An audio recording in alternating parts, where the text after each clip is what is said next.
Retirement کے بعد insurance ملے تو کیا حکم ہے؟ میرے والد صاحب ایک کمپنی میں کام کرتے تھے، اب وہ ریٹائر ہو گئے ہیں، لیکن ریٹائر ہونے کے بعد ان کو انشورنس مل رہی ہے۔ پہلے جب کمپنی میں کوئی فوت ہوتا تو اس کو یہ انشورنس ملتی تھی، لیکن اب ریٹائرمنٹ کے بعد بھی مل رہی ہے، کیا یہ لینا جائز ہے؟ اگر آپ کے والد صاحب کی تنخواہ سے کاٹ کے انشورنس کمپنی کو پیسے دیے جاتے تھے اور والد صاحب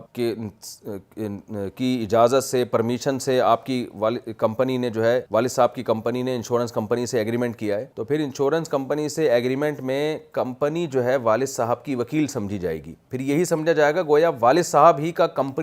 اپنی کمپنی کے تھرو انشورنس کمپنی سے ایگریمنٹ ہے، تو اس ایگریمنٹ کے بعد پھر کمپنی جو بھی والد صاحب کو دے گی، چاہے ریٹائرمنٹ سے پہلے دے یا ریٹائرمنٹ کے بعد دے، تو اتنے پیسے تو والد صاحب کے لیے حلال ہوں گے جتنی قسطیں ان کی تنخواہ سے کٹی ہیں، اس سے زیادہ پیسے والد صاحب کے لیے حلال نہیں ہیں۔ لیکن اگر والد صاحب کا براہ راست یا کمپنی کے ذریعے کوئی انشورنس کمپنی سے ایگریمنٹ نہیں تھا، کمپنی کا یعنی وہ کمپنی جس میں والد صاحب جاب کرتے تھے ان کا والد صاحب سے ایگریمنٹ تھا کہ ہم آپ کو ریٹائرمنٹ کے بعد پیسے دیں گے کہاں سے، یہ ان کا ہیڈک ہے کہ وہ انشورنس کمپنی سے دیں یا خود سے دیں۔ والد صاحب کا انشورنس کمپنی سے بلا واسطہ یا بل واسطہ کوئی رابطہ نہیں ہے، تو پھر یہ ریٹائرمنٹ کے بعد جو والد صاحب کو پیسے مل رہے ہیں، یہ پیسے والد صاحب کے لیے جائز ہیں، دے اگرچہ انشورنس کمپنی رہی ہے، لیکن یہ یوں ہی سمجھا جائے گا کہ جو والد صاحب کی کمپنی ہے وہ یہ پیسے ان کو دے رہی ہے، لیکن دینے کے لیے اس نے طریقہ یہ اختیار کیا ہے کہ وہ انشورنس کمپنی کے ذریعے دلوا رہی ہے۔ اب انشورنس کمپنی کے ساتھ والد صاحب کی کمپنی کا جو ایگریمنٹ ہوا وہ تو حرام اور ناجائز ہی کہلائے گا، لیکن اس صورت میں جو میں نے دوسرے نمبر پہ بیان کی والد صاحب کے لیے پیسے لینا جائز ہوگا۔ تو بہتر یہ کہ جو پوری صورتحال ہے نا وہ لکھ کے آپ دوبارہ فتویٰ بھیجیں، سوال بھیجیں کہ حقیقت میں ہو کیا رہا ہے۔